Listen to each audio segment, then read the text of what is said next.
Saya teringat pelajaran dulu sewaktu di kampus di akademi, pelajaran World History 101, di mana saya baru mengetahui bahwa kapitalisme lahir karena Indonesia. Saya sangat bangga dengan cerita sejarah tersebut, walaupun Belanda yang sampai sekarang tidak pernah ngaku pernah menjajah Indonesia dengan tangan penuh darah. Ini menyesakkan dada setiap patriotis tanah air Indonesia. Betapa sombongnya dan harusnya diberi pelajaran itu Belanda. Ini kalau Indonesia bernegaranya berdaulat, gampar tuh Belanda. Dalam catatan sejarah, dinyatakan bahwa J.P. Kuhn adalah pemimpin ekspedisi pelayaran bisnis pertama yang menggunakan saham sebagai pembiayaan ekspedisi timur jauh untuk mendapatkan biji pala atau nutmeg dengan menyisakan 1.000 penduduk dari 15.000 penduduk di Banda. J.P. Kuhn membantai 14.000 penduduk Banda hanya untuk mendapatkan nutmeg. Bajingan dia itu. Lalu Belanda bertempur di pulau kecil yang dikuasai Inggris bernama Pulau Run di wilayah Ternate Tidore hingga akhirnya terjadi tukar guling atau dalam istilah bisnis adalah swap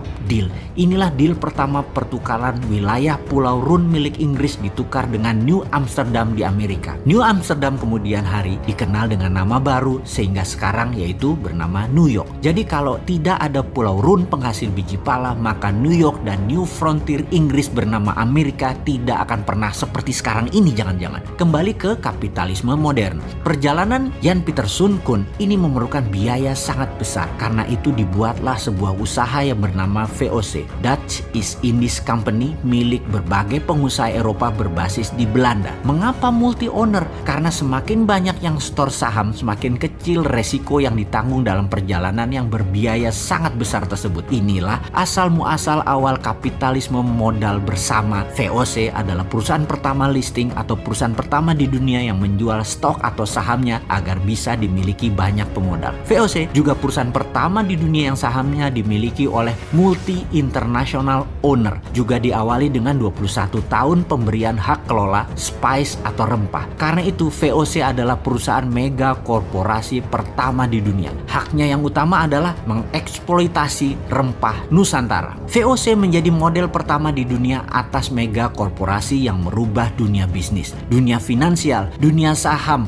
bursa efek, dunia sosiopolitik ekonomi, military political diplomasi, maritime exploration dan penjajahan ekonomi oleh perusahaan global. Sengaja saya menjelaskan panjang sejarah VOC ini agar bisa mengingatkan dari sejak awal Indonesios ini berdiri, negara kepulauan terbesar di dunia ini adalah ditakdirkan sebagai global player. Banyak peristiwa besar yang membuat dunia seperti sekarang ini lahir dan besar karena Indonesia. Rebutan biji pala yang di zaman itu lebih mahal dari emas karena bisa menyembuhkan wabah penyakit yang saat itu melanda Eropa. Kita ambil catatan di sini bahwa kapitalisme dengan urun dana multi owner terbesar di dunia adalah VOC, perusahaan Belanda yang kalau dinilai saat ini sama dengan hartanya Google ditambah Facebook, ditambah IG, ditambah WA, ditambah Amazon, ditambah hartanya Elon Musk, sama dengan VOC. Kembali ke sejarah menarik lainnya yang bernama Coleganza. Coleganzanya Venesia, kota negara kecil di bawah protektorat Italia saat ini seperti halnya City of London. Venesia juga merupakan city country yang telah ada sejak 1200 tahun yang lalu, di mana masa kejayaannya adalah di abad 11 dan 12 jauh sebelum VOC berdiri. Mereka menciptakan urun dana namun untuk pengusaha kecil, menggabungkan kekuatan multi owner namun untuk UKM. Karena sistem ekonomi Coleganza, Venesia kaya raya dengan cepat dan mengendalikan Eropa Barat kala itu. Jadi di sini kita ambil catatan lain lagi. VOC dan sistem Coleganzanya Venesia keduanya menggunakan urun dana, dan urun dana yang terbaik adalah memiliki bursa pertukaran untuk saham atau yang dikenal dengan istilah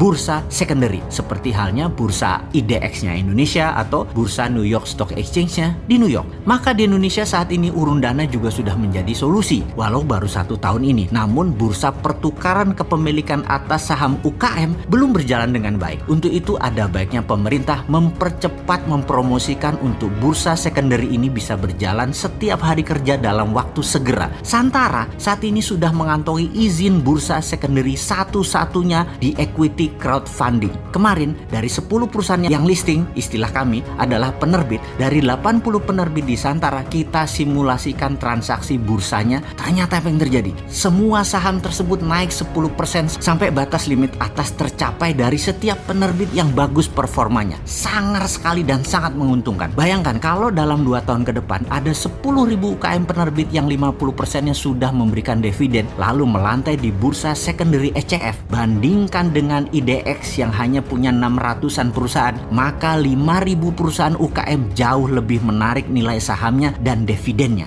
Rasanya Nasdaq Indonesia atau bursa sencennya Indonesia ini yang disebut bursa secondary ECF akan menjadi tulang punggung baru ekonomi nasional. Inilah solusi ekonomi dari Mardi Gunomik, mendemokratisasikan keuangan yang berputar di elitis, pindah ke bottom of pyramid, pindah ke bawah, pindah ke kita-kita, bukan di atas. Hal ini akan melengkapi pernyataan sejarah bahwa Indonesia memang global player. Kapitalisme lahir karena Indonesia dan sistem bursa ECF yang sekarang oleh kita yang akan diberlakukan adalah ekonomi berputar di bottom of pyramid, bukan di elitis lagi, adalah masterpiece, adalah global player, adalah mempengaruhi dunia ekonomi. Sistem ini juga lahir di Indonesia plus berbasis digital. Inilah langkah awal Indonesia mendominasi bursa UKM dunia. Awalnya di Indonesia dan dalam waktu yang tidak lama Santara merambah keluar Indonesia ke negara berkembang lainnya seperti India, negara-negara ASEAN, negara-negara Afrika untuk membangun kekuatan selatan-selatan agar Indonesia menjadi negara terkuat di selatan Katulistiwa, the most powerful country in the South Hemisphere, sesuai impian negara kaum Sontoloyo. Bener kan? Mohon bantu promosikan hal ini wahai pejabat. Berat kalau edukasi dibebankan ke UKM. Oh iya, maaf loh ya, saya jualan Santara sekarang daripada dibilang bosman jualan ludah mulu.